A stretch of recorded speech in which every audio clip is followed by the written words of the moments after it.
live now. I don't know if anybody being in yet, but if you want to try talking, you can say like this.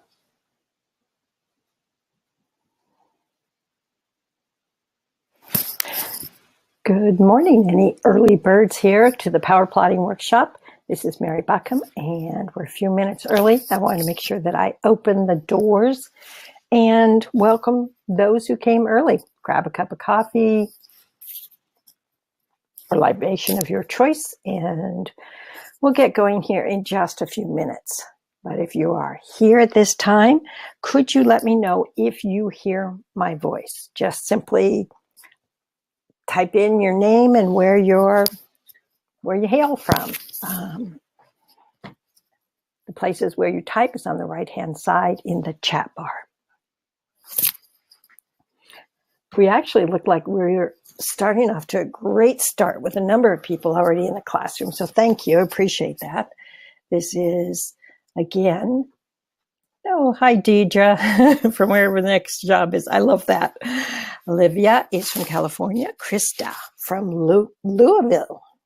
We had someone from Louisville last time. Evelyn from Chicago. Nice to see you, Evelyn. Margot from Fort Myers.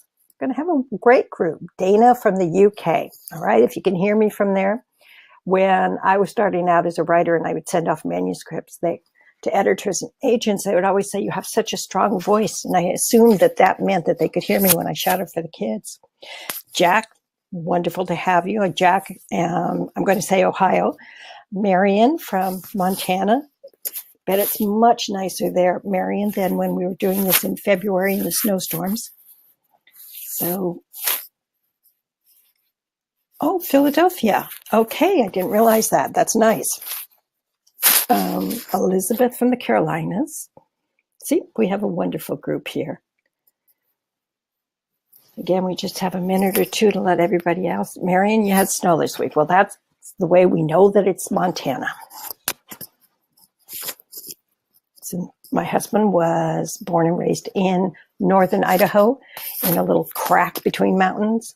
And he always maintained that Idaho had two seasons. They had August and they had winter. So Daniel is signing in from Ohio. Lovely to have you here, Daniel. In fact, I know what Guten Tag means. Puts us on the same place. So I'm really excited to be working with this group. Every group the dynamics are different and fun. And it's exciting to see how people discover the power of structure in story.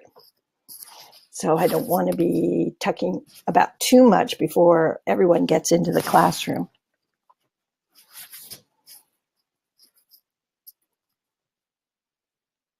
I'm going to give it one more minute. It's 9 a.m. Pacific time, which means the caffeine is just about kicking in.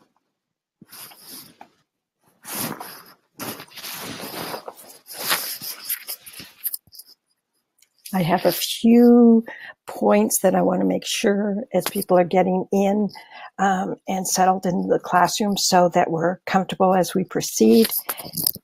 Most of you have contacted you directly. There's Bob from Las Vegas. Nice to see you, Bob.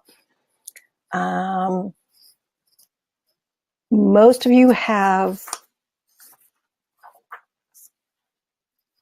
worked in a webinar type of format before, but there still are just a few little things here that we want to make sure that we are on target. So I'm going to go ahead and officially start. For those who don't know me directly, this is Mary Buckham, and we're going to be starting 6 weeks of plotting and creating structure in our stories.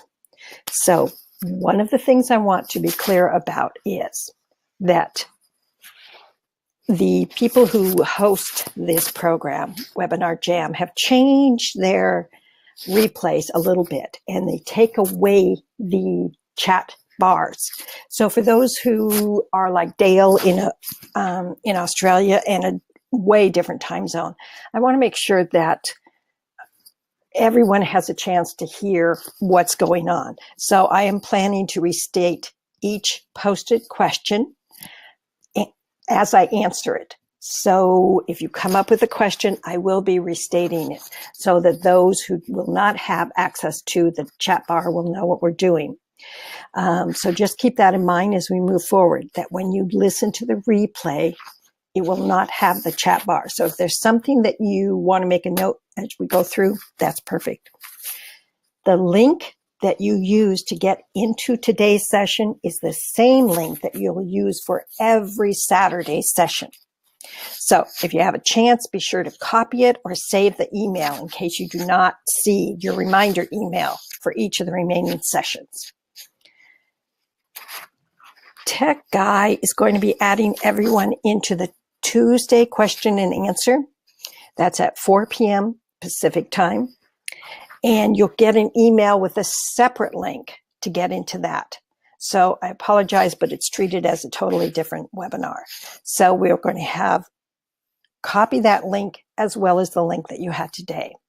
And if you cannot find your link or have another question, email either myself, mary@marybuckham.com, or assistant@marybuckham.com. I'm going to go ahead and type that into the question thing. Well, Tech Guy's going to do it for me. So those are just some housekeeping issues before we get started. So we're going to jump in here to lecture 1. And again, just to let you know the format, each of you should have a copy of the Break Into Fiction ebook that was sent to you in a series of the templates.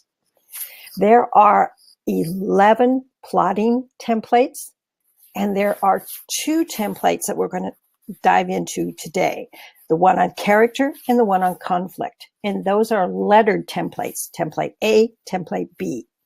So as we move through the questions, you will see a number on the templates as I'm reading them. That number refers to the template. So if we're talking about lecture, the conflict template, we're looking at letter B and the number of the question that you have in your hands. I am not going to be reading each and every question from the template. What I'm going to be doing is talking about specific questions that can make a huge difference in your story. So if you're ready to get going here, one of the things that is important is that it can be challenging to both listen to what I'm saying, write notes, and be writing a lot of other information. That's why you have the replay webinars. They will be sent to you within 2 hours at the end of this workshop, but also they might get there earlier. So look for them no later than 2 hours from now. It might be easier simply to listen first, go through, and then come back and make your notes. You will have these webinars for 6 months from the end of this workshop. So it's ending in June. You'll have it 6 months from then. Technical issues. If you lose sound or the slides aren't advancing on your screen. Now, sometimes we spend more time on a particular slide. So that could be the case. But if that's not the case, there's a little button at the bottom of your screen that says reconnect. That can help you refresh your screen. This is more important in the winter months here in the Northern Hemisphere when storms would go through and it could be problematic. So if you're ready, no questions, we'll dig in here. One of the things is that you can write questions in the right-hand side chat bar as we go along. If I do not get to the question immediately, Tech Guy is going to make a note of those questions and I will answer them by the end of today. So while we have 90 minutes of lecture, I'll still stick around to answer any questions that we have.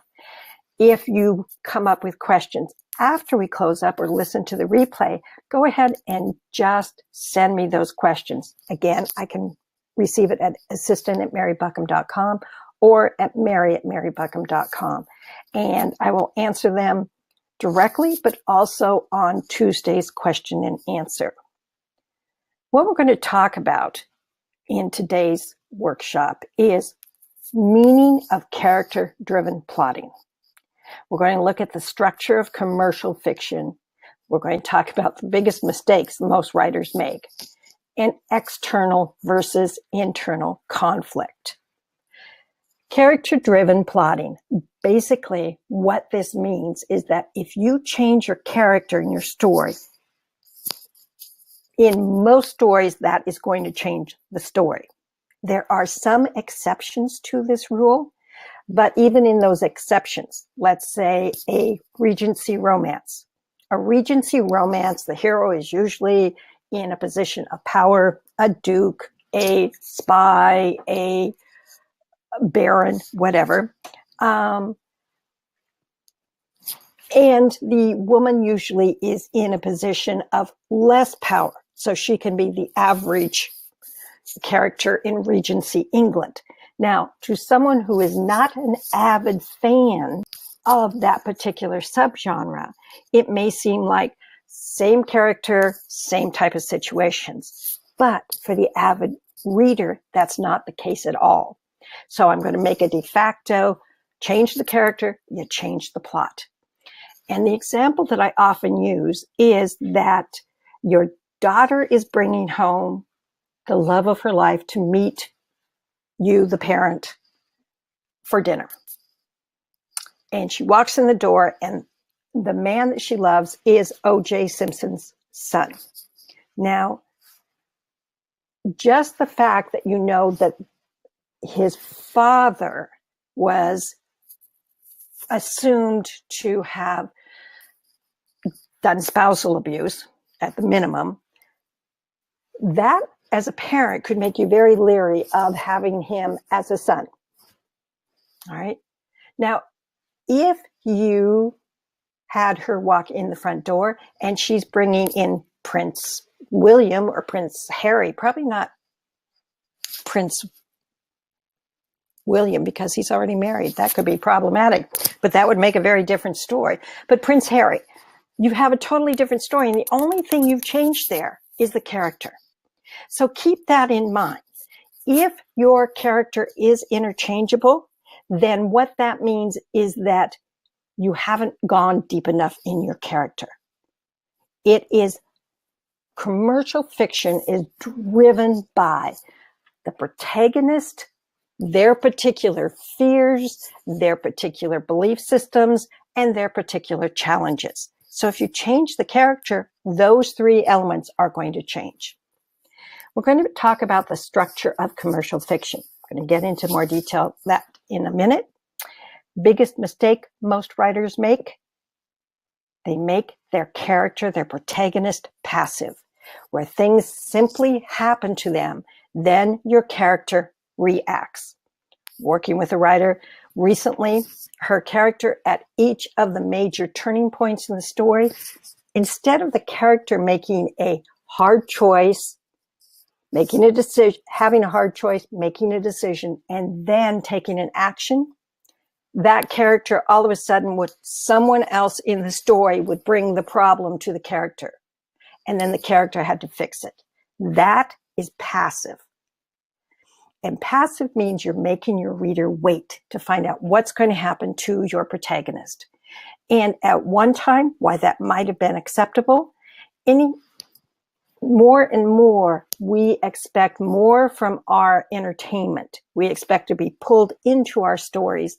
And you can't do that if you're simply watching the protagonist moving through a bunch of obstacles. We'll also be going into external versus internal conflict, and we'll get to that later today. Then we're going to be talking about immediate goals versus story goals. Now, there's going to be more detail about this in the books that you have, but we're also going to be talking about it constantly throughout the webinar. So When we're looking at the structure of commercial fiction, it is as if we are watching our protagonist start their story on the plains, and there's a hill in front of them. It's a sizable hill. It's not necessarily a hill they want to climb, but that is going to start them off on their story journey.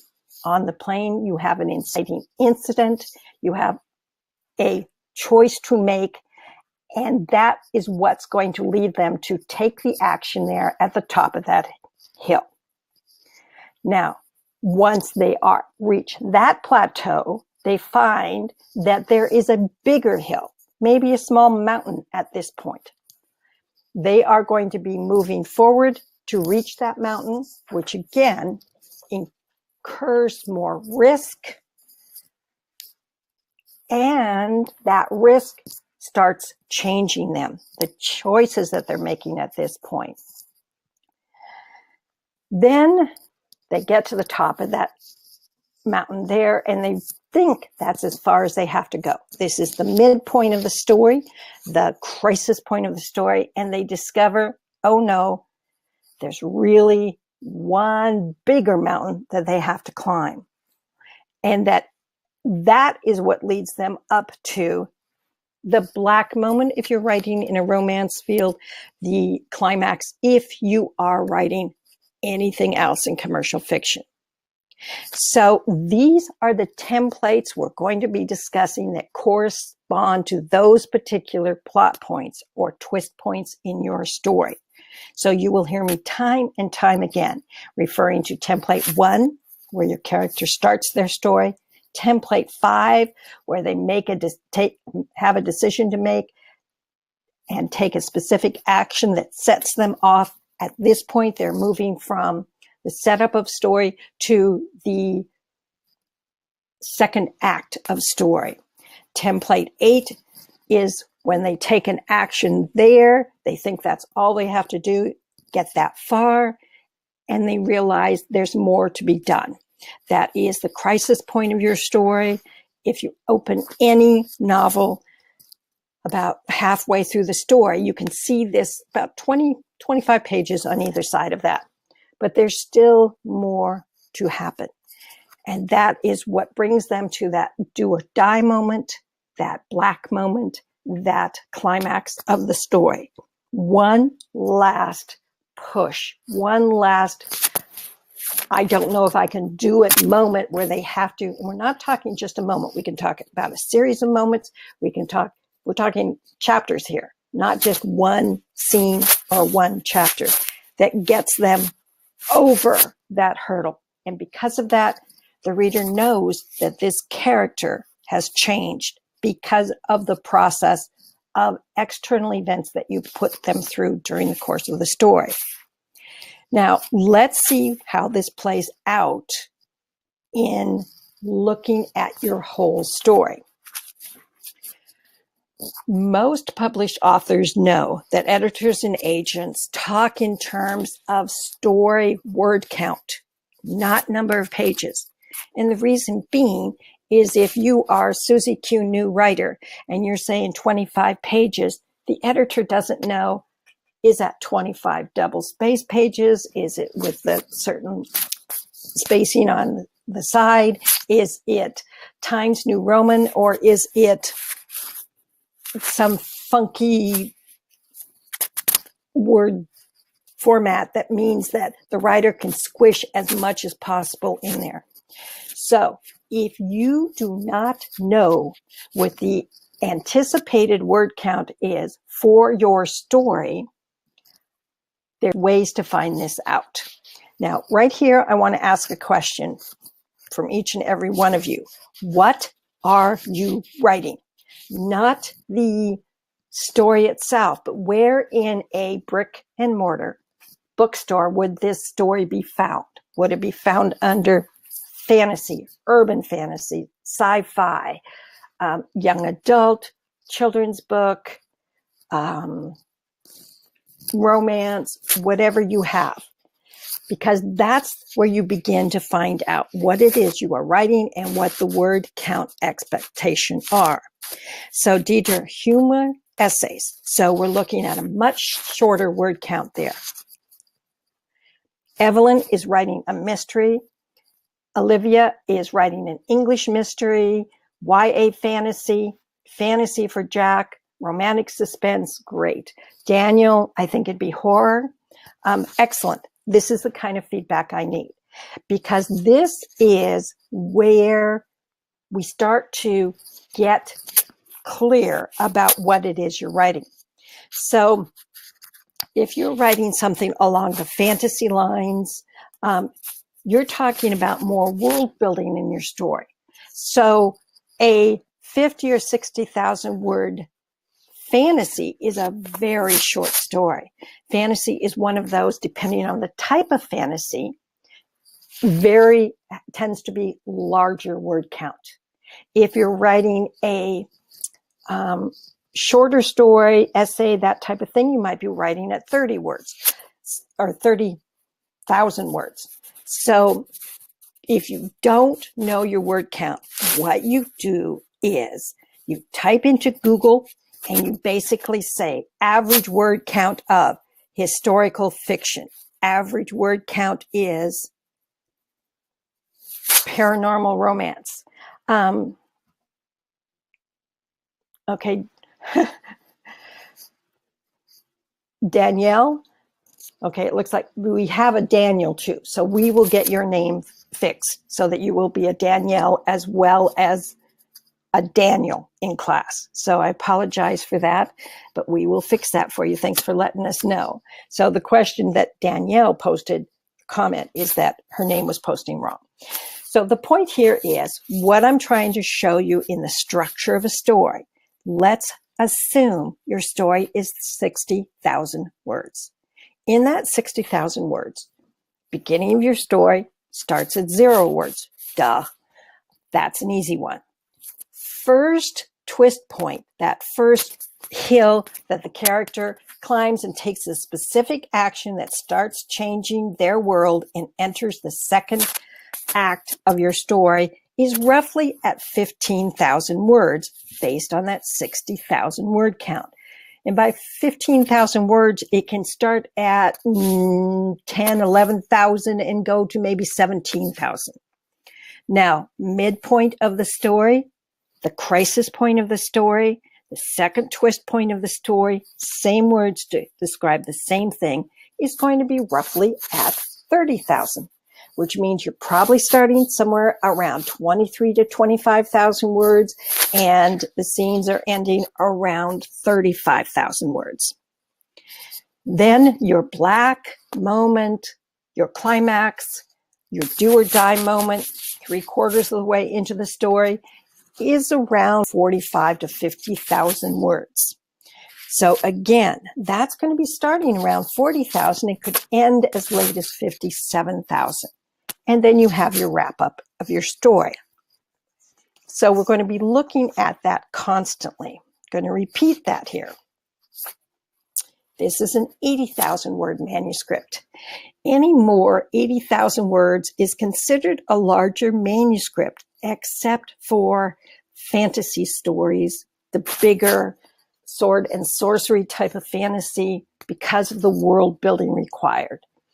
The reason 80,000 is what's considered about average is because the demographics of the average reader have aged, and they want to make the typeface bigger. So to make the typeface bigger, they've had to cut the word count shorter. So what used to be acceptable at 95,000 is now closer to 80 or 80,000 word manuscript. So make sure when you're studying your word count, and in fact, that's your homework for the next workshop, is discover what the average word count is for what you're writing. And I'll have you post that next time, next Saturday. So looking at an 80,000 word manuscript, 0 starts in the same place. But now that first twist point, template 5, is going to be happening around the 20,000 word mark, which means 5,000 before, 5,000 after, possibly. That has a tendency to be a little bit less in words than you'd find at the midpoint of your story and that you find at the black moment climax of your story. So midpoint of your story, middle of the second act, the second twist point is going to be around 40,000 words, which again means about 5,000 on either side of that. Your black moment, climax, do or die moment, 3/4 of the way, starts around there about 55,000 to 75,000. Then you wrap the story up right around 80K. So I'm going to show you this same thing. There's that 60 word. What we're looking, the correspondence between these word counts and the templates that we're going to be talking about. These are only template 1 through 11. Today we're going into template A, template B, about character, about conflict. But once we get into the other templates, what you're constantly doing is driving your character toward that choice that they have there at these key points in your story, because they have to make a decision and take an action. So again, 15,000 words is roughly template 5, which means you're using templates 1 through 4 before you get to 5. After 5, you're using template 6, 7. After 8, you're using template 9. And after 10, it morphs into the end of the story, which is template 11. So again, looking at this in a different way, wanting to make sure this you're clear about this. Template 1 is where your story starts. That choice, decision, and action that is template 5 means that the character is willing to climb that hill and it starts to change their story. Template 8, midpoint of your story, they have another choice, decision, and action to take. Template 10, it is that do or die moment, that climax, that black moment, 3/4 of the way through your story.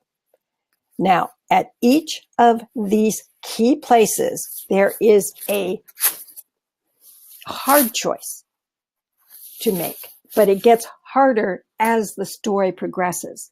So the choice that seemed hard to move through template 5 seems easy when you compare it to template 8.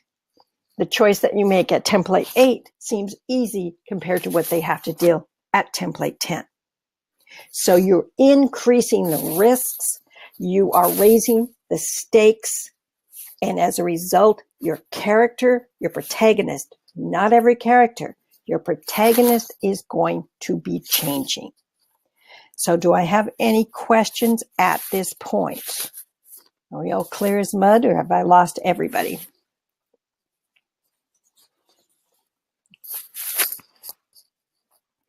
Again, as we go deeper into the story and keep referring to these, this is why when we'll do our one-on-ones, we'll be talking specifically about these 5, well, there's 4, and the 5th one is template 11, what happens at the end of your story.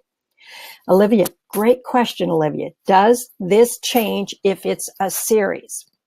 Olivia, oh, I love that. The question is basically, does your protagonist change? Now, there are 2 different kinds of series, and we're going to get into those in more depth when we get to template 6. But right now, if it is a mystery series, which means it could be a long-running series with the same character, there is incremental change. Not every book has to have big change, but in a series, you're going to be creating some larger change after 3 books, after 5, after 7, and then you go forward. Because, all right, here's an example. Agatha Christie's Hercule Poirot. Hercule Poirot never changed. That is because the book was written at a time where that expectation was not. You didn't have to change in those type of series. But more and more, we're looking for some change. Think about your TV dramas. you want to see that there is some realization, there's some growth. If they have an issue with their family, there might be some thing that after book 3, things might be a little bit smoother, but by book 5, they go backwards to an earlier type of thing. So this is that kind of change. So if you're looking at writing a mystery series, if you're looking at urban fantasy series, if you're looking at fantasy series, same protagonist, there will be incremental changes, but not a lot. If you are writing a romance series where you have different protagonists in each story connected by a common theme, such as their brothers, sisters, cousins, second cousins twice removed, or live in the same town, have the same occupation, whatever it is.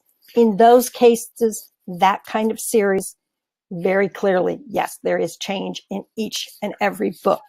There might be a bigger change with the external plot line, but it is because in the internal change in the character has happened in each and every book. Amy Cook says it helps me the second time around. I'm not lost this time. Good. And that's, again, it gives hope to other people who might be slightly confused, but I'm trying to get clear about the terminology, and it does start to pull together and make sense. So hang on.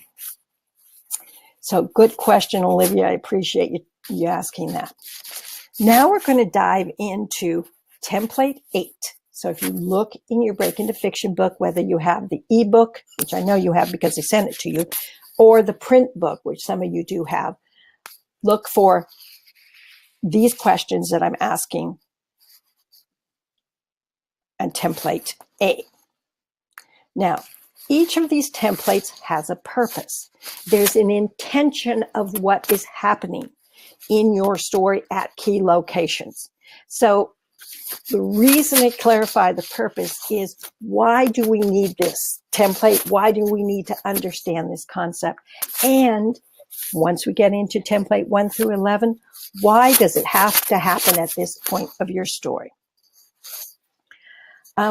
Before we jump ahead, Elizabeth asked, if you're writing with 2 point of view characters, do they change equally? Elizabeth, great question. The only time, it's very rare to have 2 point of view characters change directly. You might see it in romance if they are equally matched. That is, in the examples in the book, we look at Pretty Woman, simply because you have 2 characters, they have two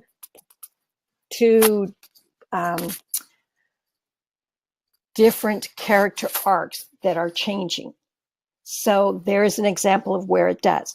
It's not that they're point of view characters that make a difference, because you can have a point of view character who is a secondary character that doesn't change at all.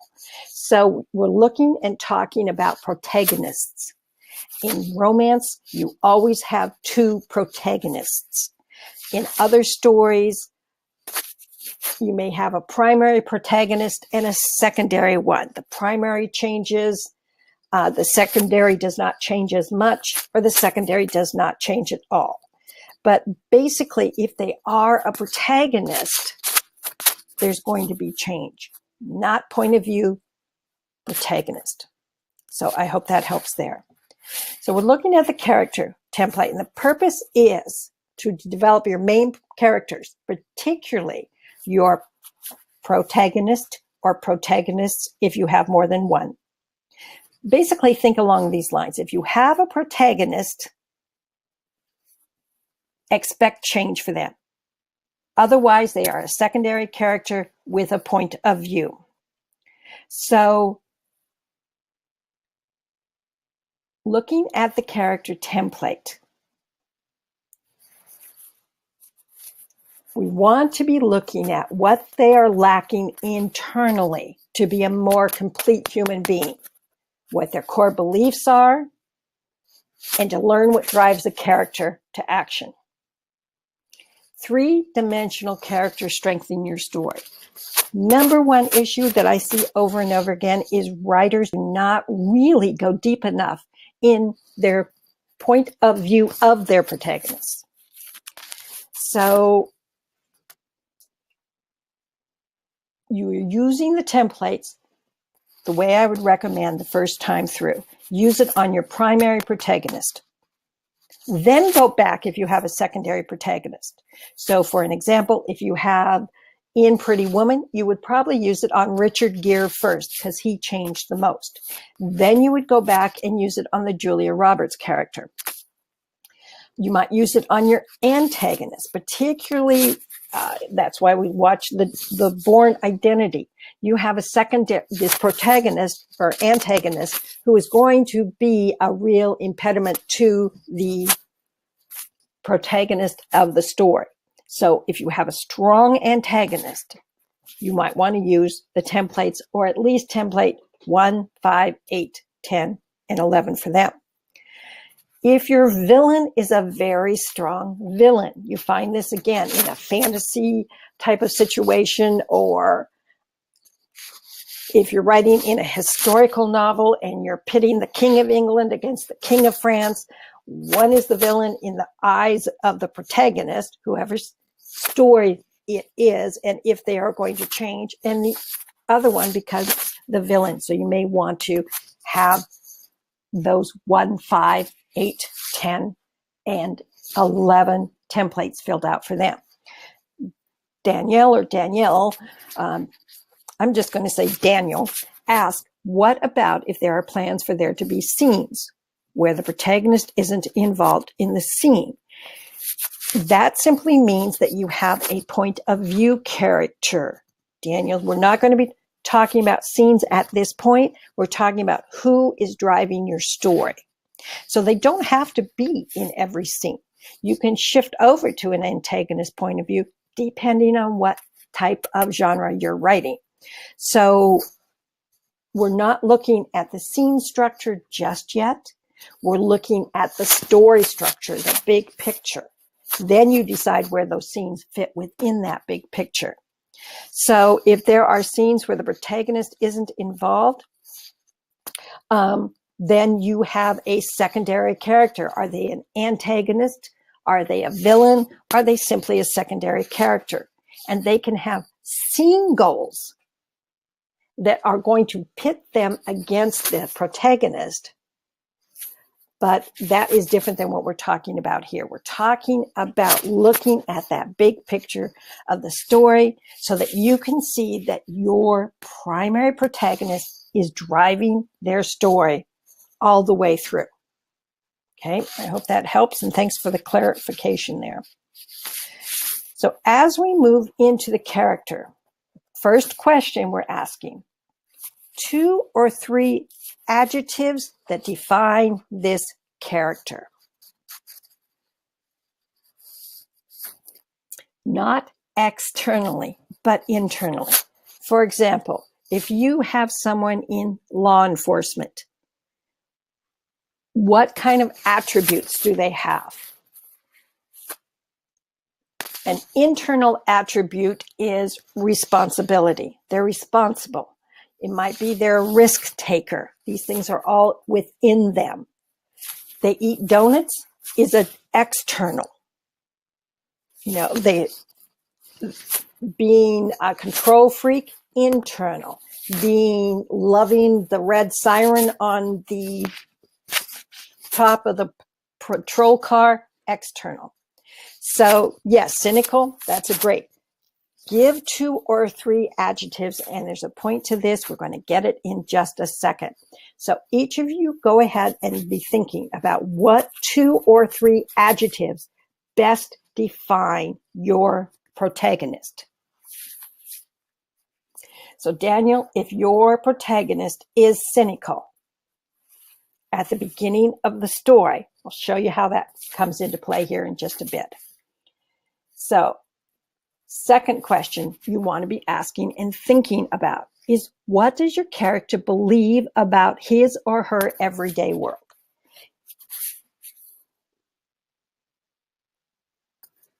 This is at the beginning of the story. And since so many stories now have the inciting incident so close to the opening, it can be kind of challenging for us.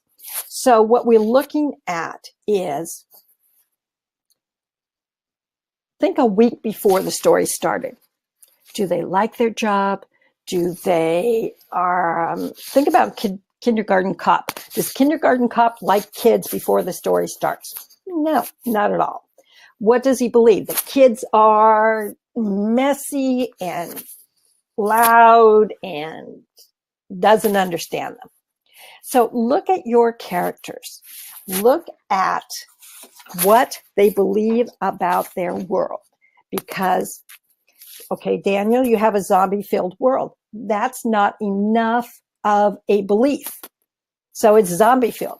Does that mean it's an unsafe world for them? Is it a challenging world? Do they actually like being a zombie killer? It all depends on your world. Now, for those who are answering things such as, Jack, this is you, dangerous. What does that mean specifically to your character? Krista, same with you. You have self-hate and conflicted. What does conflicted mean to your character? Now, conflicted could mean in one character, it could mean I can't make up my mind. To another character, it means if I take action toward the goal that I want, it means I'm going to lose somebody. So again, Amy, your description of deeply loyal is good because we can work with that one. Cynical it can be kind of vague. And what we are looking at is how this impacts the people around them. So, Elizabeth, when you say confrontational, that's usually as a result of something. So why? Observant, that's a good one. Patriotic. Again, the assumption here, if you are patriotic German during World War II, that is one character that is going to have to deal with that at the end of the war, or maybe 30 years later. Okay, we're getting better here. So Deidre has quick wit, speaks before thinking, and a hard worker. Good. Krista, he has a compulsion. He knows it's wrong and he hates himself for it. Okay, so he hates the compulsion. Morally strong. Marion, going to challenge you on that one, because what is moral to one person is not moral to another. In early interactions between Native Americans here in the United States and white men, Native Americans, oftentimes it's yours until it's mine. So in other words, if you have a horse and I steal it from you, then the horse is mine because you were not strong enough to keep that horse. Well, the white saw it as you're a thief. All right. Two very different types of things.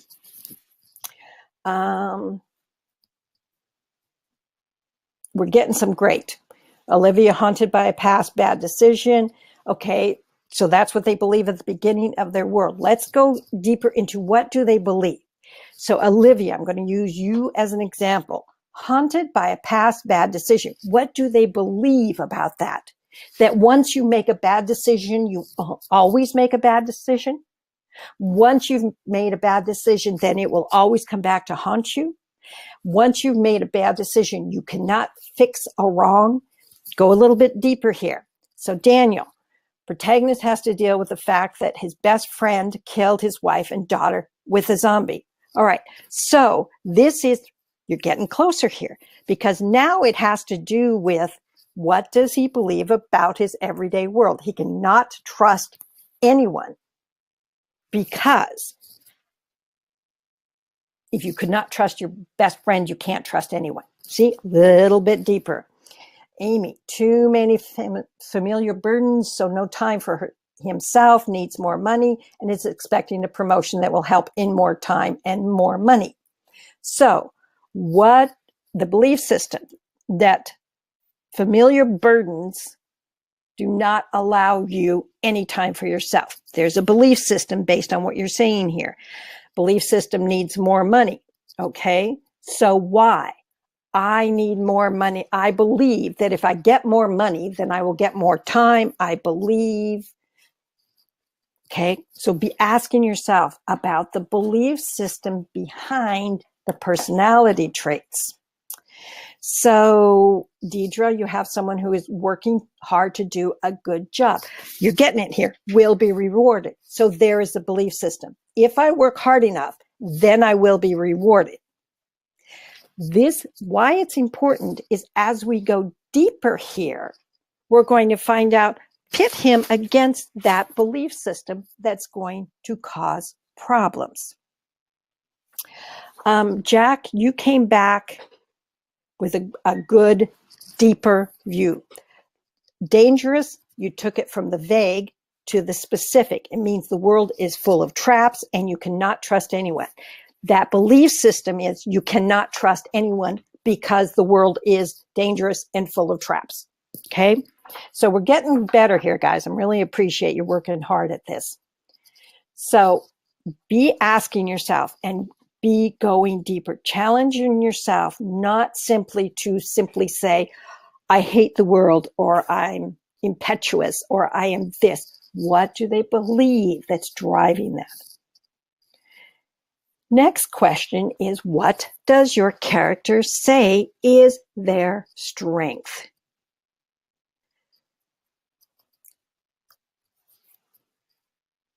I'm going back to Mary.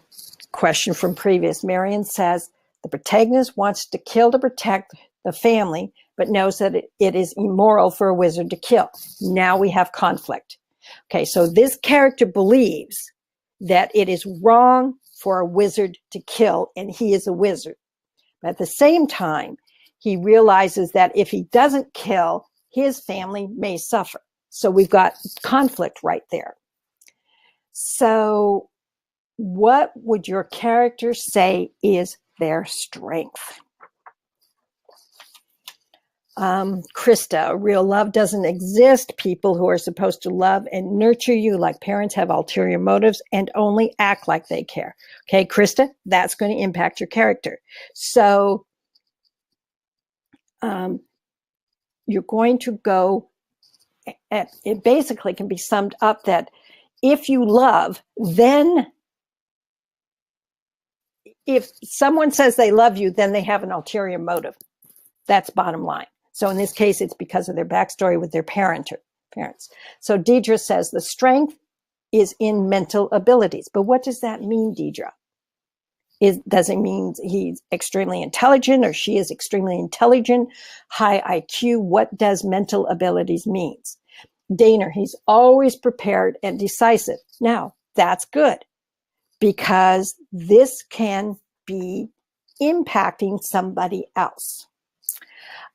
Jack says his or her strength is he is a great warrior and can effectively use any weapon.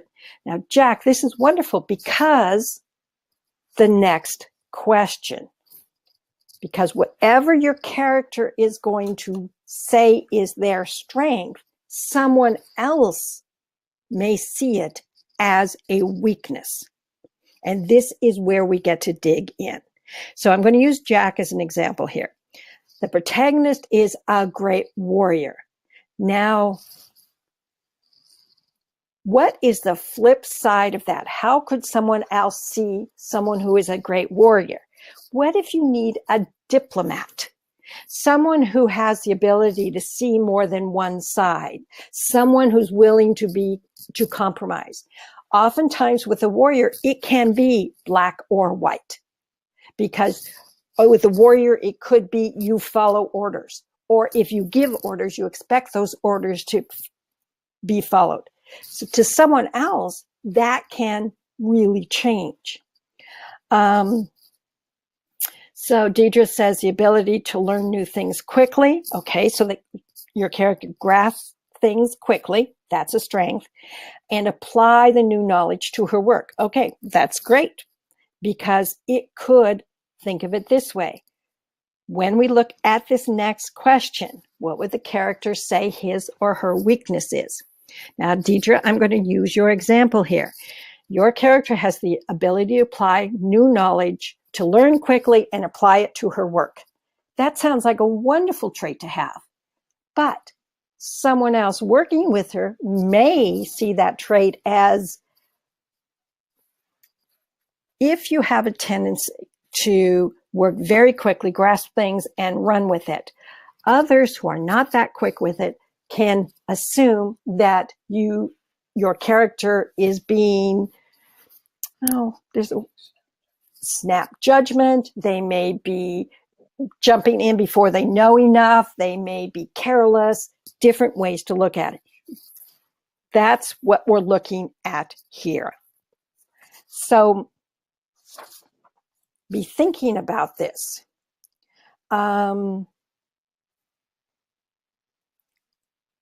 Olivia says standing back gives her observation of others. Again, Olivia, I want you to go a little bit deeper here,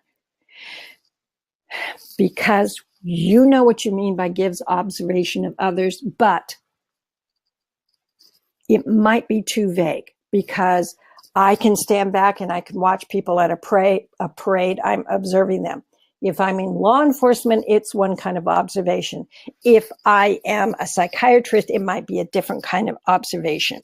So that is why we want to look what their strengths and what they see as their weaknesses. Now, because number 6 is where this comes back to roost. Question number 6, what do other story characters see as the character's strength? Jack answers the warrior's weakness could be that he always uses the same moves in a fight.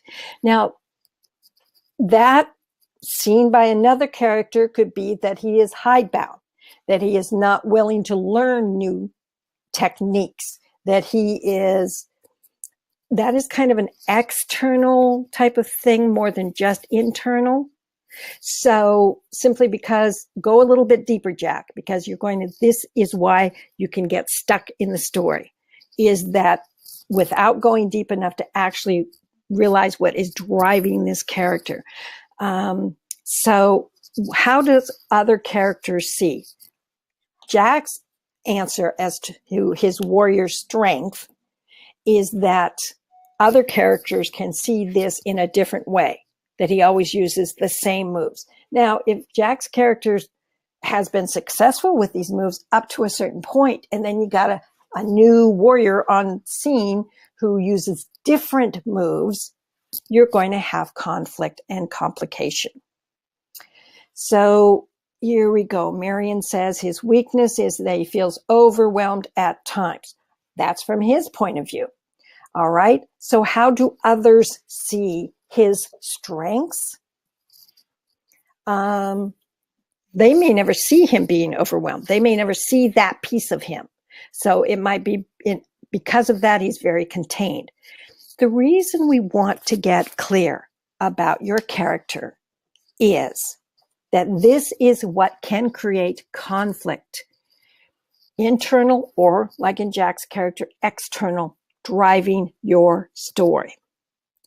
So Marion says others see him as nearly invincible. Marion, I'm asking you to go a little bit deeper here. What does nearly invincible means? If someone sees the wizard as being always right or infallible, and he has doubts, now you've got conflict between his expectations of himself and their expectations of him. So we're getting a little bit closer here. What I want to do is give you some examples. Periodically, my hubby calls me stubborn. He's wrong, of course, but when he calls me that, I simply look at him and say, I'm not stubborn, I'm determined. All right? One sounds positive, one sounds negative. That's what we're looking. So all of these strengths and weaknesses have a flip side to them. So that's why the more specific you can be, the more you can see the flip side of it. Here's another example. You have a character who is easygoing. Another person can see that same characteristic as being spineless. You might have a character who is responsible, but another character can see this as controlling. Okay, Marion, you say other characters see this character as an ability to tackle anything and win. Again, be a little more specific because you know what you mean by win. But win in one case is not a win in another case. So go a little bit deeper. That he's willing to tackle anything. Now that right there, that he can be quickly good at anything that he tackles, then in conflict with how he sees himself. Dana says her character is seen by others as brave and almost fearless. Okay, almost fearless just watered down a great conflict point. Because if others see your character as fearless, what happens then in your story when he is stopped by fear? But if it's almost fearless, then you've given him a lot of wiggle room to get out of it. So just something to be aware of. Marion says others see her character as immovable. All right, Marion, you get brownie points for being consistent, because immovable, what does that mean? Does that mean controlling? Does that mean once he makes up his mind, he doesn't change it? Does that mean stubborn, determined? Okay. All the terms that you are using, how your character sees themselves, and that's why we wanted 3 things. How they see their 3 strengths, how they see their 1 or 2 weaknesses. What we want to do is flip it around and see how others might see that same trait, because it's either going to help them as they move forward in their story, or it is going to cause problems. Danielle, thank you for clarifying that it's Danielle I'm talking to, not Daniel with a horror story. So Danielle is the external issue is focused on crime solving. All right. So that is the external. That's why they are driven. But what is their belief system that keeps them focused on crime solving? Why does that character believe that they must devote everything to crime solving?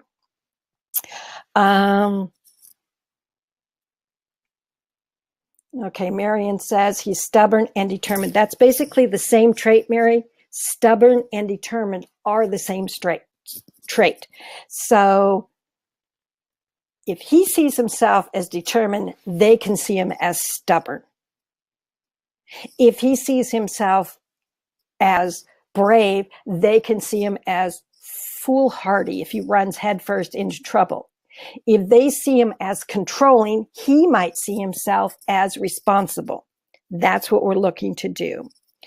Olivia says her character has a sharp tongue. That's what others sees. And that he sees it as being frank. Excellent, Olivia. Gold stars here. You're getting it.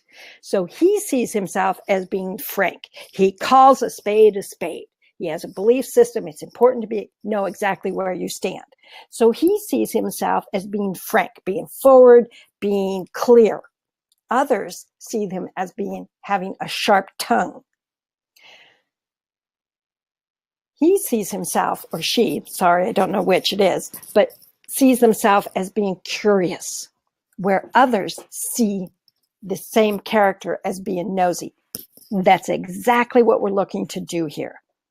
Okay, so thank you very much. I know initially this can be a little bit challenging, but it is worth it, trust me, because this is what is going to, why we get this clear with your character is because this is what's going to drive their actions and their own problems as they move forward.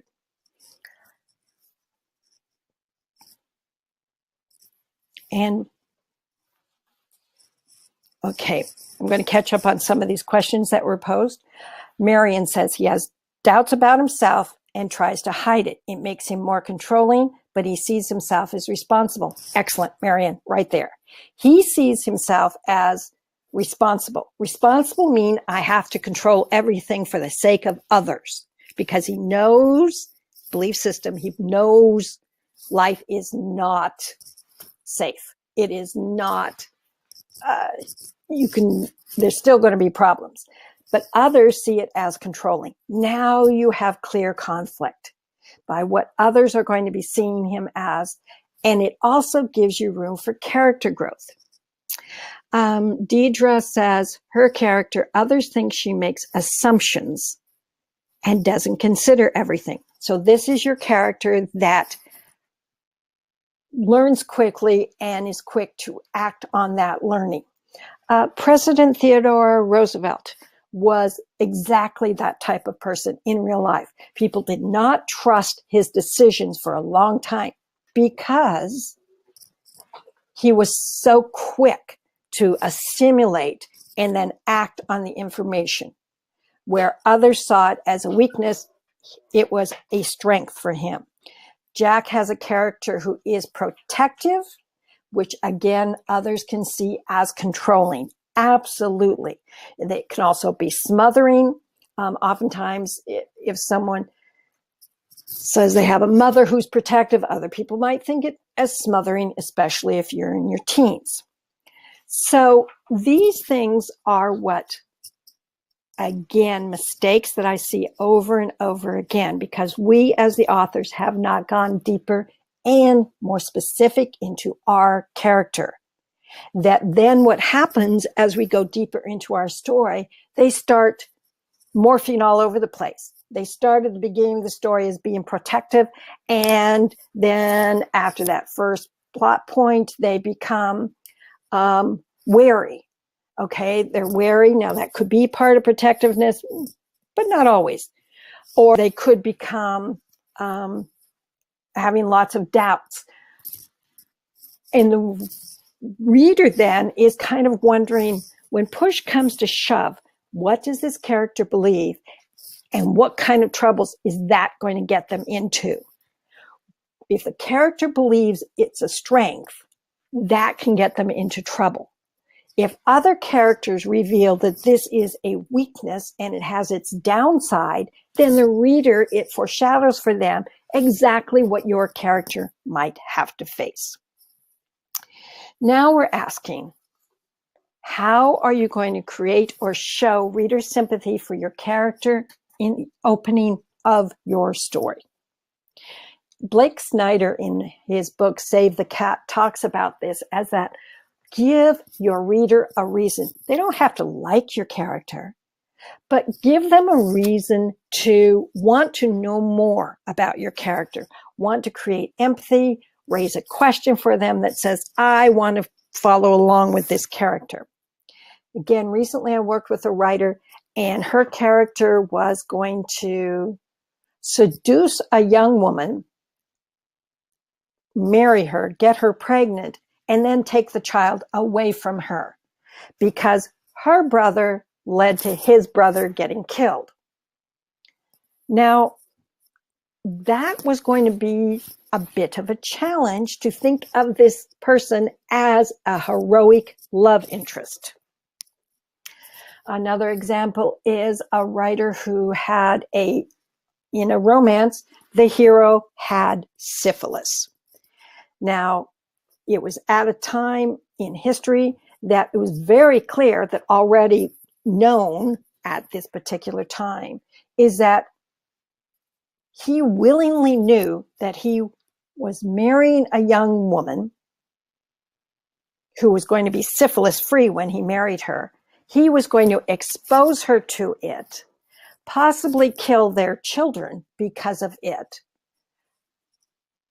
And it made it really, really hard to root for this guy or root for her to get together with this guy. So we're looking at how to create sympathy for your character. Amy says the hero is vulnerable, afraid of relationships.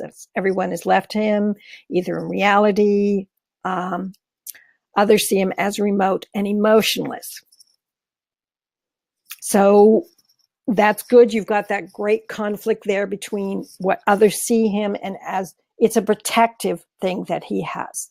So that right there, how are you going to show reader sympathy?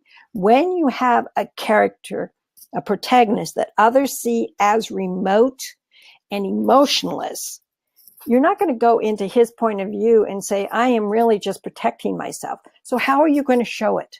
How are you going to show it right there in the opening of your story somewhere? That he is someone to stick around and find out about, because there's more to this character than that remoteness and emotionlessness. Daniel says the best friend has the protagonist and the protagonist's wife and daughter tied up in the basement of the protagonist's barn. So Daniel, in your story, it is the external storyline that is going to create sympathy. Absolutely. One thing you want to look out for, though, is that is high stakes right at the beginning of your story. How are you going to increase those stakes as the story goes on? You don't want to start too high, because wife and children are huge stakes for most protagonists. This is why they often start with there's a hostage situation and somebody is at risk. That still has stakes, still creates reader sympathy and empathy with your character, but gives your story room to grow. Okay, let's see. Dana says she runs away from the room when trying the wedding dress on. Okay, Dana.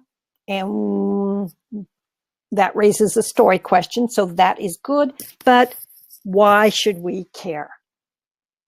Okay, find a reason why should we care about this particular character? Krista says he's an abuser, but was also abused as a child. He became a priest in an effort to clean up his life, but ended up using his position to abuse children. Okay, so Krista, how are you going to show this character create some sympathy or understanding? We read commercial fiction about our protagonist, but also about the bigger picture, what they are impact on the world. So Krista, you have a very challenging character here.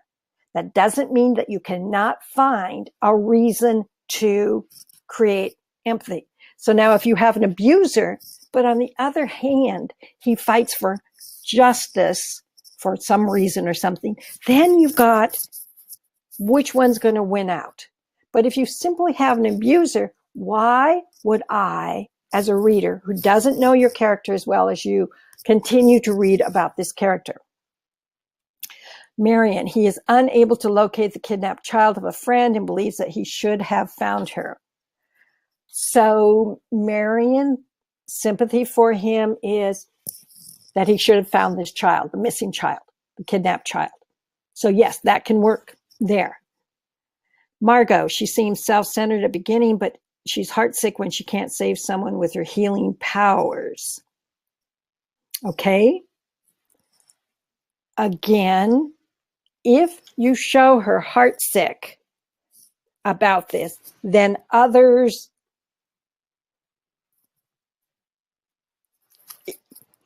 be aware of how soon you're going to start revealing this, Margot. Okay? Because think about it. How long are you going to read about a self-centered character until you find out that there's something else going on here? Just be aware of it. Because self-centered can be a protective thing. It can be, a challenging thing. So be aware of that. Daniel says it's been a concern of mine with the rest of the story. I'm sure it had to reference what we had to do. And this is why you're here, Daniel. This is why we're getting clear about this right now.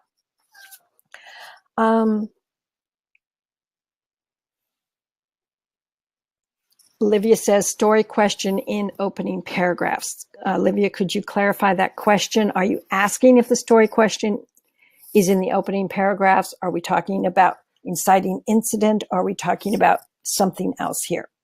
So Danielle says, when you say opening of the story, is that the first chapter within how many words? My character is usually at the scene of a homicide. Danielle, opening of the story is, yes, within their everyday world at the beginning of the story.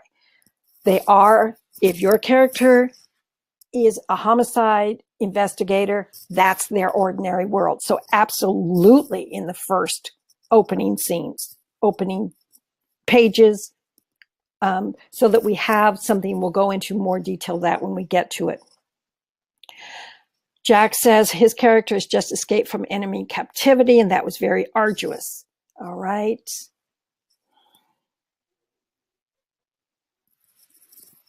And we're going to have empathy. He is a warrior. He's escaped from captivity. But think about it, Jack. Is that off scene or on scene? If he's in the process of escaping, it is on scene. If it is something that happened before the story started, then be aware of how you're going to show to create empathy. Krista would mention of him being the victim of childhood in the beginning, create sympathy for him as the abuser. I thought I would include flashbacks, backstory throughout the story to build and maintain sympathy. He's also physically punishes himself out of guilt. Okay, Krista, we can go into more detail with this when we specifically talk about your story, but be aware that there's a place for backstory. Oftentimes, as writers, we put it in too soon because we don't think that our people are going to have empathy for our characters. So we want to put all this stuff right up front, whereas there's a specific place in the story to build it. So you can do that, but think about this.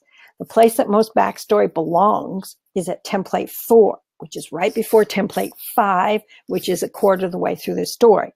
How long are you going to read about an abuser without seeing any other redeeming or any other reason to want to know about this person? Here's an example. In my urban fantasy, I have a character, protagonist, who killed a man. Very violently killed a man. Now, she admits to it. She's in prison for a life sentence. Okay, she killed him. She knows it, but she can't reveal why she killed him because the man was a werewolf, who was attacking her brother. If she admits or explains the situation, the human population that does not know that there's wares that exist amongst them would freak out and not believe her. So this is why right at the beginning in prison, I have her sticking up for another prisoner who can't take care of herself. Right from the beginning, we see that scene where she is in prison. She's standing up for another character. She just hates the fact that this other woman is being abused by the bully in the yard, and it's going to come to a head. So that's what I mean by creating reader sympathy. Danielle, did we skip question number 8? Absolutely, we skipped it. I said earlier, we're not going to go over each question. We are going to go over specific questions. Okay, so question number 10. What is the character lacking internally? So go back to your strengths and your weaknesses. What is it that they may not be aware of? And this is what is tied to your character growth. The reason you want to know what they're lacking here is so you know how you want to have them change at the end of the story. If you are writing a series with the same protagonist, think of it in incremental change. So this is thinking at the beginning. If you know what's happening at the end of your story, go back and see if you foreshadowed it here at the beginning of your story by showing what they are lacking. Kindergarten Cop. He had no empathy for children at the beginning of the story. At the end of the story, we're going to show change by showing that he has empathy for children. So, and Deidre, again, backbone. Be a little more specific. Backbone about everything, backbone about some things, backbone about a particular type of situation. Question number 12, and we skip there, is what do you, as the author, want as the overall external story goal for the character? External. External simply means this is not internal change. This is a external. Somebody else can get it. Somebody else could hold it. Somebody else could touch it. What do you want your character to have to struggle to reach? It could be a medal. It could be a home that they want to buy. It could be whatever it is that they want to reach. Okay. Question number 13. I'm going to come back to some of these questions here at the end so that we can make sure that we get through at least the 2 templates here in the beginning. So I appreciate Daniel, find the killer. That's a good external goal. Very clear. You know what's going to happen.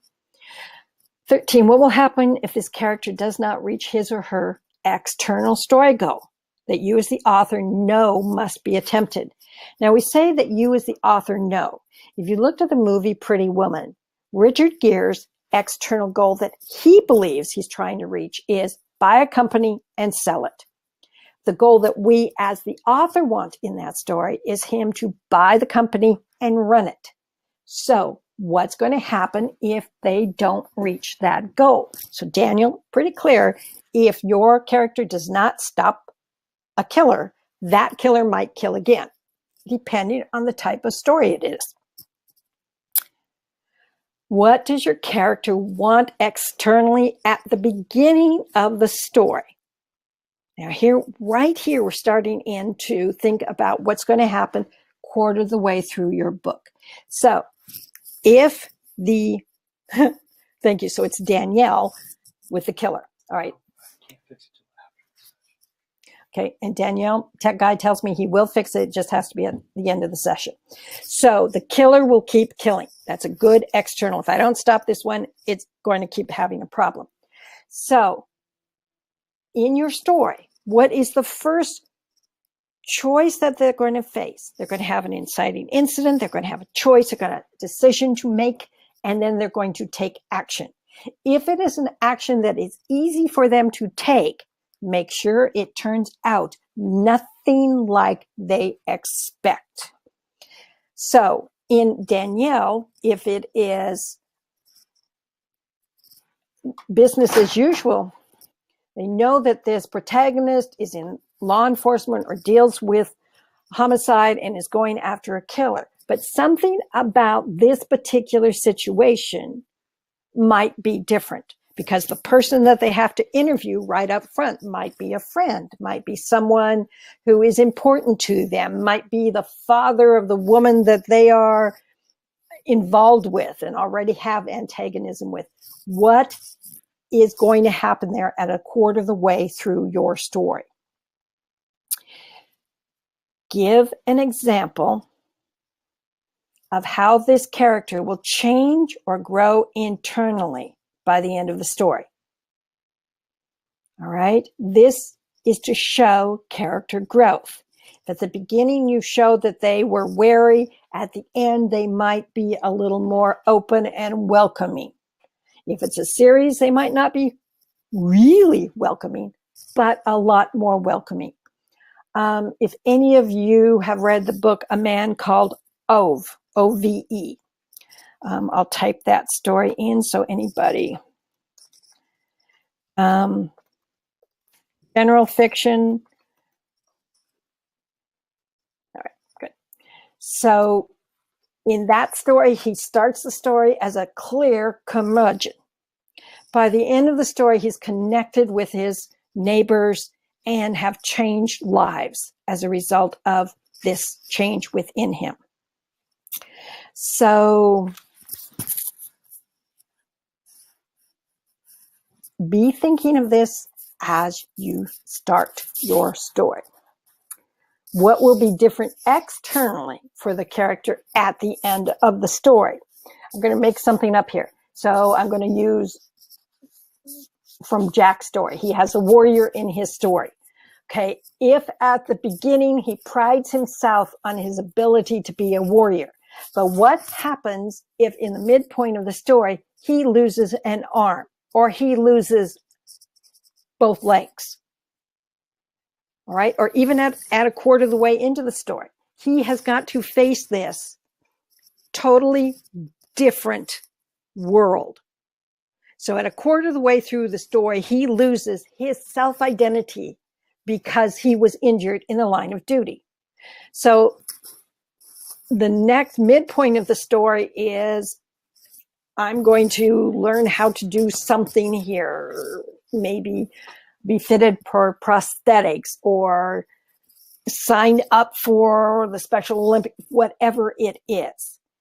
What's going to be different for them at the end of the story? You're not going to change the fact necessarily. You're not going to change the fact, unless it's $1 billion man, that your character is still lost their arm and they still lost their legs.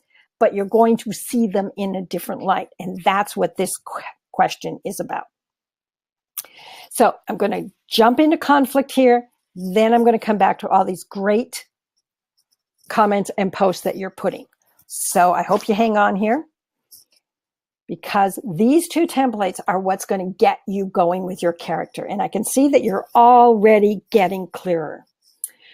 Purpose of conflict. It's to determine if your characters have true conflict and how to ratchet up the conflict as the story moves forward. True conflict is conflict that if you take your characters off the page and set them down at Starbucks, even if they don't drink coffee, they could actually talk through the situation, and it's not a problem.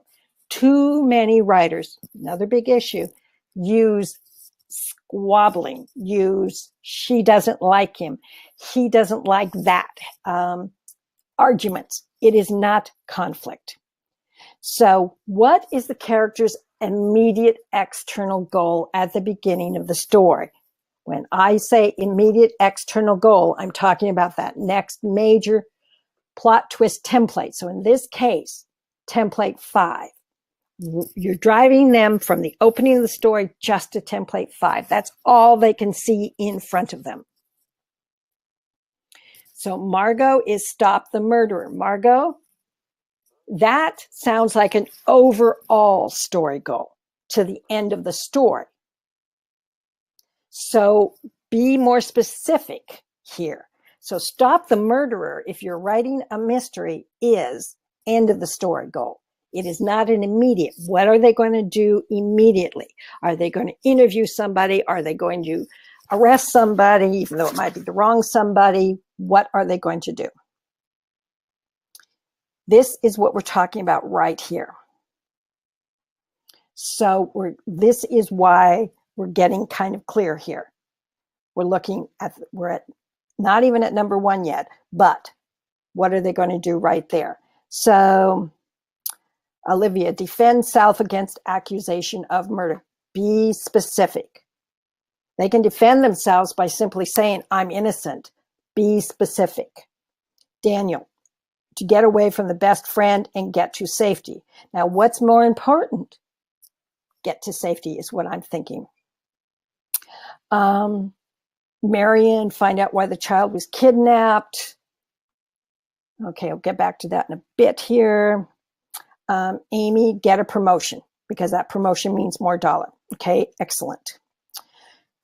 What is in the way of your character reaching that immediate external story goal at the beginning of the story?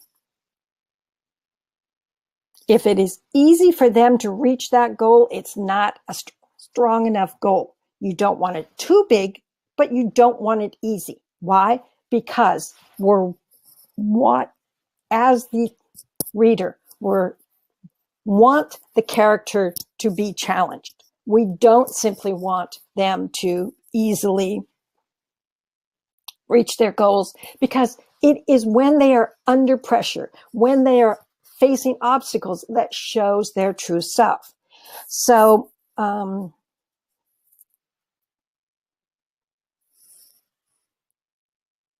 what is the external? Okay, Margot, this is where we're going to the end of the story. External story goal means what's happening at the end of the story. That you as the author The character might not know it, but you as the author have set up for this character. Now, a lot of the questions on the templates are going to repeat from the previous template, and that's because they're built upon each other. If you answer X in the previous template for the same question, and now you're changing it to Y, you have a plot hole. All right. So the external story goal that you have the author. What is the character lacking internally? This again might have to do with those character traits, not that they saw in themselves, but as others saw in themselves at the beginning of the story that will change by the end of the story. If you've had a chance to watch Casablanca, at the beginning of the story, from Rick's point of view, he was very self-contained and he was perfectly fine with that. Kept him isolated. He played chess by himself. He was good. But others saw that as cut off emotionally. He had refused to get involved and choose right over wrong. That's how others saw him. That is what is going to change later on in the story. It's all connected.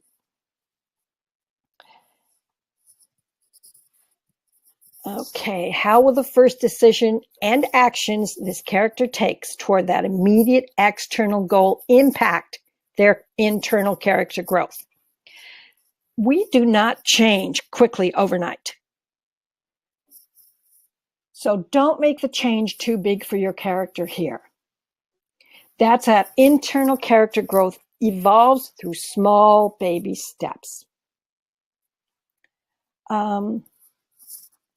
Yes, Robert, you nailed it. He describes it as so real life goal setting. You take the big goal, end of the story, and you break it into smaller steps. Yes. So getting to step 5, step 8, and step 10, you're going to escalate because you're climbing that mountain and it's getting steeper. But even in between, there are between 5 and 8, there's smaller baby story goals to reach that 8. From 8 to 10, there are going to be incremental, smaller goals to reach 10. Okay, so Margot, 8 begins the sexual attraction.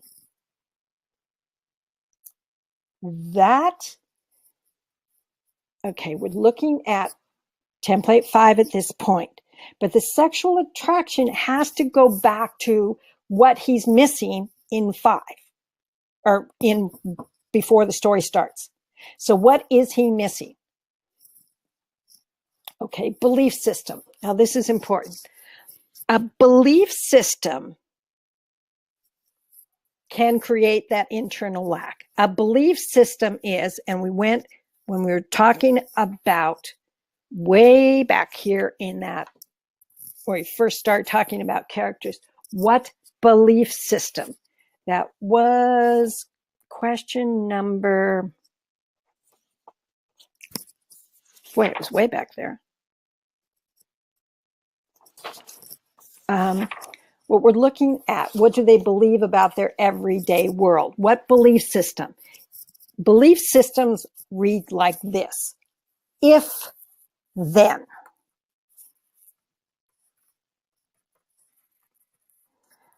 Okay, belief systems happen as a result of an extreme emotional duress, or it happens oftentimes in childhood and makes an association. It is like poker players. They believe if I wear the lucky shirt, then I'll win. If someone has been burned in love, then they might believe that love is not worth the pain. So look at your if then, because that can often reveal their internal lack. Now you can have 2 different belief systems. One that is going to show how you're going to change the character by the end of the story. But the other belief system can give them the motivation to undertake what they're about to undertake. We don't want them all over the place, though. We want to be very clear So I'm going to use Daniel's comment here that he wasn't able to save his wife and daughter. So that is something that is created as a result of emotional stress. But what is the belief? That if you couldn't do that, if you couldn't save your wife and daughter, then you can't save anyone?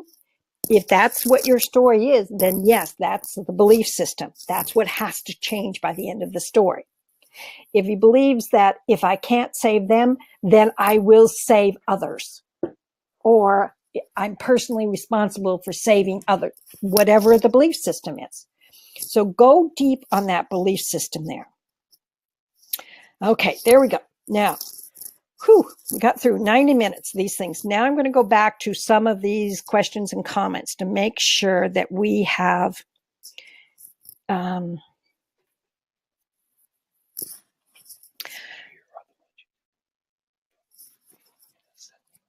okay, so Deidre asked you to get clear about backbone.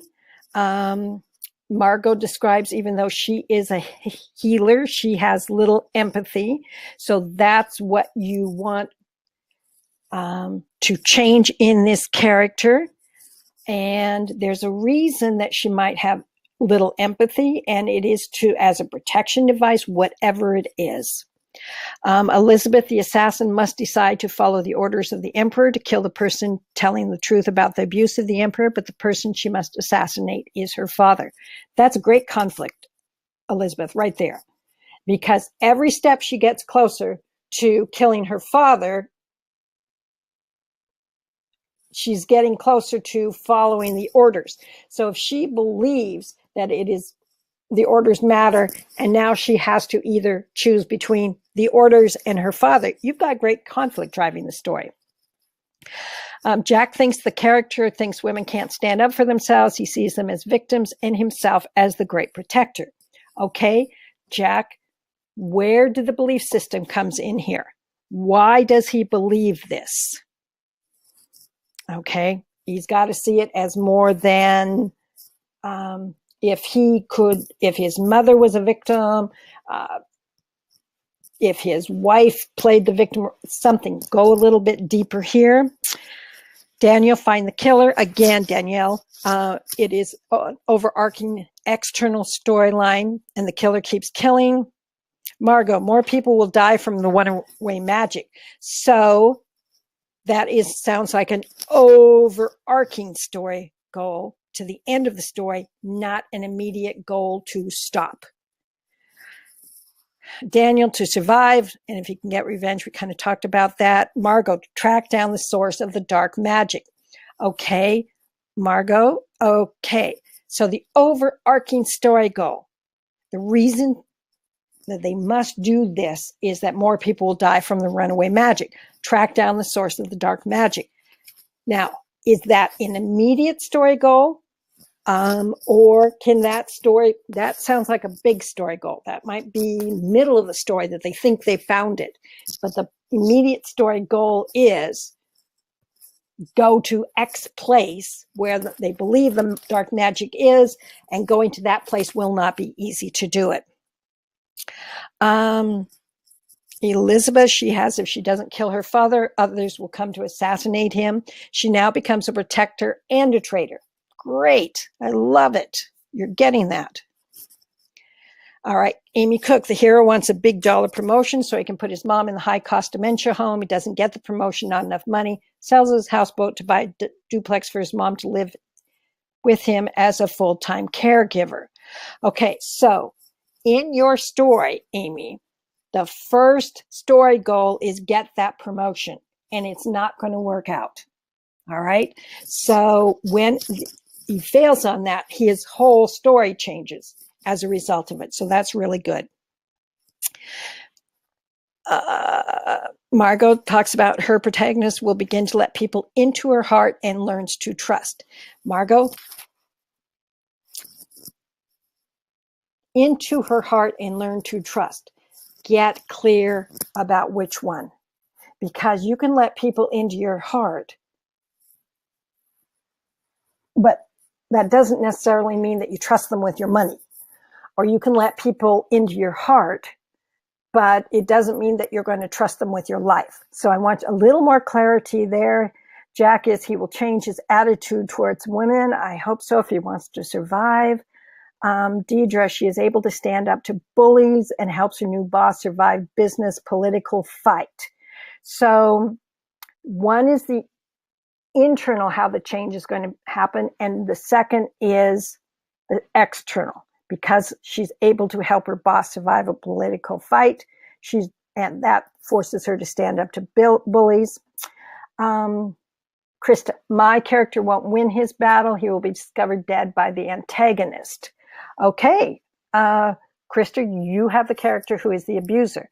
So you actually might be writing or literary fiction.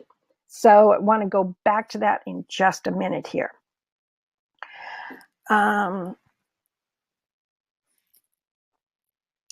psychic family is better than normals. Okay, Margot, what belief system? Why does she believe that? Go a little bit deeper. If, then, okay? If you're psychic, then you're better than a normal person. Do you see how this works a little bit? Because at the end, then, you would flip it around. Is that if you're a normal, then you're not psychic, but you're still redeemable, or you still have abilities, or you still have truth. So that's what we're looking at, what the belief system is and how it works. Daniel, that belief system of your character that he isn't able to lead the party and doubts about people following him. Belief system. If he leads the party, then they will not follow him. Is that the belief system? Deidre, backbone, doesn't stand up to bullies in the workplace. Great. That you got a little bit explanation there. Jack, belief system. Character's upbringing by his father indoctrinated him. All right, let's go deeper. If then, if you're female, then you're a victim. Okay. The why is because of his father, but I'm assuming your character by this time is a grown adult. He's a warrior. He's a protector. So there's got to be a little bit more. You're not going deep enough yet with your characters to get to why. And that why is when push comes to shove. Because if in his whole life, there's been constant women that he's, and maybe he's the one that has gotten detail patrol with women, or for some reason he has had maybe a female warrior partner that failed him. Go a little bit deep and that reinforced it. Because and I'm glad you brought this up, because this is something that oftentimes can come across as too simplistic to someone else. Because someone was mean to you when you were 5, then you are 35 now and you're still using that as what is driving you. Well, whatever that someone is has to be a big thing. It's got to be reinforced by other things along the line. Now, we presuppose, so when you're 5, then when you're 10, and then when you're 15, and you keep seeing this type of thing happening, then it reinforces. So, Jack, if your character his mother was a victim, if his first girlfriend was a victim, if his divorced wife was a victim, then we have him, why he is at whatever age he is now, making that association that he has not met a woman in his capability as a protector or as a warrior that has led him to change his opinion. And that is what's going to change over the course of the story. So that's why I'm trying to get a little bit closer about that. Danielle, and I can hardly wait to get the names fixed here. Your character doubts that he has the ability to lead the party, but what belief system created these doubts? if he or she does what, then what do they expect to happen? Okay. Marion, belief system. He's leader of the wizards, therefore he must succeed. Okay, Marion, again, going a little bit deeper here. Therefore he must succeed. But what does that mean for him?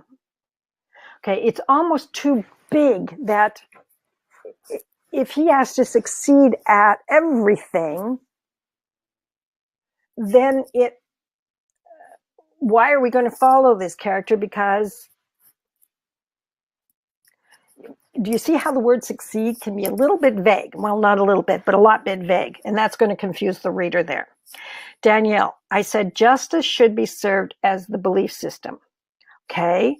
My character's best friend was raped in college and the rapist was acquitted. So Danielle,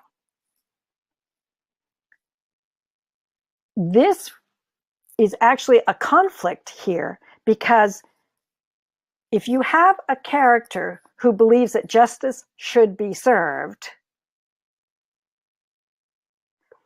okay, it would have to be a little bit deeper, meaning justice should be served. If justice is truly served, then the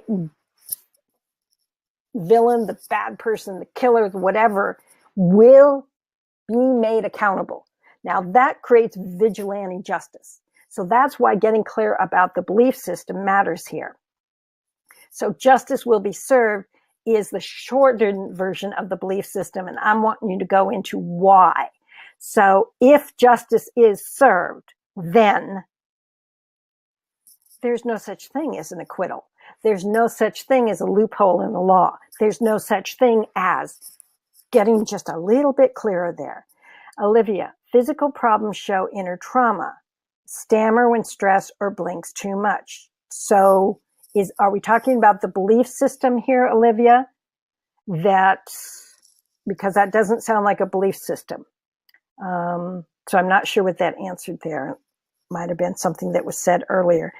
Jack says the character has always been compared to his father and feels he came out on the losing end. So even if the character has been compared to his father and he doesn't like the comparison, then why does he continue to believe like his father or act like his father? So let's get down to that belief system. So that is, Jack, if you don't realize it, what you're doing is you are taking the power from him and giving it to others, because others describe him as his father. Why? Because of the way he looks, because of the way he thinks, because of the job he's doing, there's a lot of reasons to be compared to a father. And if he feels like he's less than his father, go back to your belief system. If I am as strong as my father, then I must do what my father did or believe as my father did. That's a belief system. So instead of simply accepting that he's less than his father, go deeper into his belief system. Marion, he must solve the kidnapping. He hasn't so far. If he's a leader, why not? Okay, Marion, being a leader does not necessarily mean you can solve a kidnapping. All right, so the belief system is in a muddle still here. So if you are the leader, then you solve the problems of the people, or the major problems, or the threats against the people, or whatever. So there's a little bit clearer. So if he hasn't solved it, then he must not be the leader. So I hope that helps a little bit. Robert, good. Bob, everybody thinks they are just. Absolutely. Everybody does. We all see ourselves in the best light possible, except when we're picking on ourselves. So if the belief system is, if everybody, there's no belief system here yet, Bob. We got to go a little bit deeper. So even though someone believes, so if you have a bad guy and their belief system is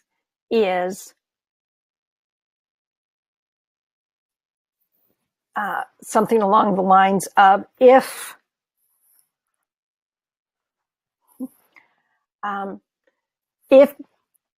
someone believes different than I do, if someone believes that it is okay that, drug addicts, let's do this. If someone believes that drug addicts are a drain on society, then it is okay to eliminate them. There's a belief system. So, and that could fuel from a sense of justice, that they are taking care of society's problems. So the belief system is, if drug addicts are a drain on society, then it is okay to remove them from society. So now you have a protagonist who justifies their reason to kill or put out some kind of heroin or something like that that's going to kill other addicts. Okay. Marion, but he believes so. All right. He must solve the he hasn't so far. He's the leader. Why not? But he believes so. But where's the belief system, Marion? That's all I'm asking, is what is driving that belief system? But he believes so. It has to be clear to the reader. Okay. And I'll bring some examples from real books so that we can see that when we do our question and answer. We have a couple of questions here I'm missed.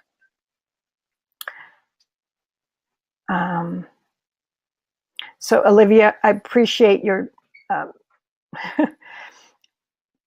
oftentimes because each of you are individually thinking, and so you're responding to your thought, and then there's been 10 people in the meantime who've posted something else. That's what I get lost. So Olivia, if I raise a question and say, I don't know what this is referencing, that's all I mean. So no sorry on your end, trust me. It is just my trying to be clear that I can't answer something if I'm not clear what the question or what specific situation you're covering. So Krista, if I change the end of my character leaving the church and moving, then does that make it commercial fiction instead of literary fiction? Krista, that is a great question. In commercial fiction, there is some sense, if he is actively struggling against this addiction of his, this pedophile, and if he takes steps at the end of the story that are hard steps for him, moving, unfortunately, might not be enough of a step. And the reason being is that as a pedophile, is he going to go someplace with other kids? So that itself is not necessarily going to give the reader of commercial fiction a sense of high five, something was done. So this is, I'm really glad you're bringing this up, because if we have a character who is an abuser, an addict, a victim at the beginning, what they're willing to do at the end. Now, here's the thing. If he kills himself at the end, okay, so he commits suicide, which is a sin in the Catholic Church. He knows he deserves it, and he commits suicide. Then what you end your story on is a sense of there is a child that he has been grooming to be his next victim, and that child goes free. I mean, that child is safe, and there is another character who realizes that. So there is a sense that this person did the ultimate sacrifice to themselves rather than continuing to perpetuate the crime. That type of thing is a commercial fiction ending, as opposed to simply dying. Okay, Danielle, if my character believes justice should be served, it has always bothered her that it wasn't in the case of her best friend. Her best friend committed suicide. She works hard to get her cases solved. She gets focused on the case, and her job is her life. Okay, so that's what we're talking about here. Her personal life suffers. So her belief system could be something along the fact that if she gives less than 100% to her job, then, or it is the only way to make sure justice is served. That's what I'm trying to get to here. So, and that's why if justice is served, for someone who comes from the legal background, justice is served if the letter of the law is followed, but not in your case. That's why I'm trying to get clear. So if your character believes that only if they work to the bone, only if they work will justice be served, that is what drives them to have imbalance between their work life and their personal life. Now, if they're in law enforcement, if they're in a homicide, now think about it. How many times does somebody get off committing a crime? So you've got to make sure that this event that caused your character to go into law enforcement is what drives their actions. But if once in law enforcement, they see time and time again the same repeating of that situation, which most of your readers are going to believe happens, then they are going to, you've got kind of a disconnect here. Oops, I went all the way back. Okay, folks, Tech Guy is telling me that if we don't wrap up soon, the replay is going to be having a problem. So what I'm going to do is have my Tech Guy take these last questions in particular and write them out. So if I haven't responded to your particular situation, I will do it in the question and answer. So, Krista, he's removing himself from temptation again, only if he goes somewhere where there are no children. So if he is going to, let's say, a leper colony of only adults, yes, he is removing himself. But if he goes from New York City and he's going to Madagascar, or he's going to Zimbabwe, or he's going to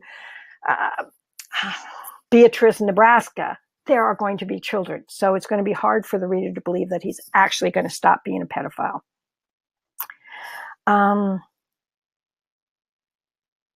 Margot says the belief system of her particular character is, I must protect innocence and shouldn't, if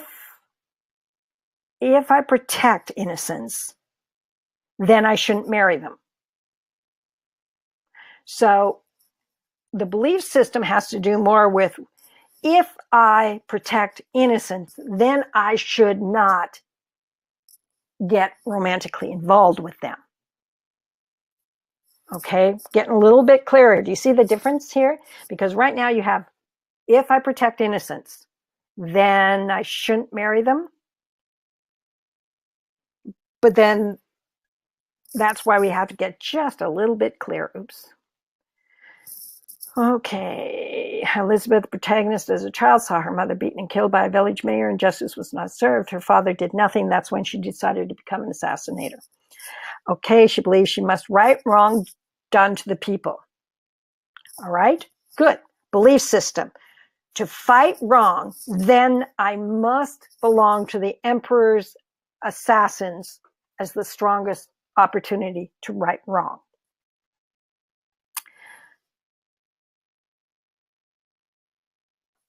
And then I have another Elizabeth, only to find justice only serves the rich. That's a belief system.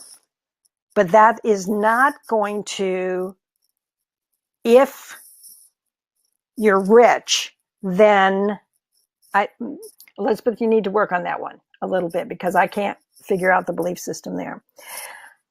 Marion, his father was a great leader and has chosen his son to be a new leader. Son doubts that he can be as good as his father. Okay. All right, then let's go back to the belief system. If I was as good as my father, then I should be able to find this child. That's going to drive his actions throughout the story. Okay, Marion, does that make a sense? An idea there? Oops. All right, already I can see Olivia. I think there was something posted from you here, but I can't see it anymore because we're running into the webinar restrictions. So again, Tuesday evening at 4 p.m. Pacific time is the question and answer session. We've covered a lot of stuff. I'll go deeper into belief systems. I'll give you some examples out of books, because once you identify them, you can start using them to power your story up. And that way your character is not simply reacting to other people. All right. This first lesson and second lesson are going to be the most challenging. Expect that. Don't give up on it. Feel free to send me questions at mary@marybuckham.com or assistant@marybuckham.com. I'll address those questions on Tuesday. I'll also bring more examples of the belief system because it makes a huge difference in driving your story. And already I'm hoping that some of you have seen why you might be encountering issues in the middle of your story because it's not clear at the beginning. Everything that happens from a quarter of the way into your story, the rest of your story has to be set up efficiently and intentionally in the opening of your story. So I appreciate your being here today, asking some great questions, posting a lot of information. And again, go back, do your homework, find those 3 strengths of your character, and then look at the 3 ways that other people might see those strengths. So if you want to, I would love it if you would send me that homework between now and Tuesday, because I'll bring it up on Tuesday's question and answer if I see that you're correct or you might be missing something. So again, homework, 3 strengths. How do other people see those strengths? Send that to me at mary@marybuckham.com or assistant@marybuckham.com as your homework. And on Tuesday night, I will talk about those strengths and describe the counter and if you're on track there. So same with belief systems. If you have a belief system or you think you have a belief system, send it to me at mary@marybuckham.com and we'll review on Tuesday night. So I appreciate you being here. Thank you very much. And we will see you, those that can be here, on Tuesday. You will receive a replay of this, a lot of information that we went through, but it will not have the comments. So if you find that I did not read a comment, please let me know because it helps remind me to make it easier for you to watch the replays. So thank you. Have fun with your writing. I hope you learned a lot today.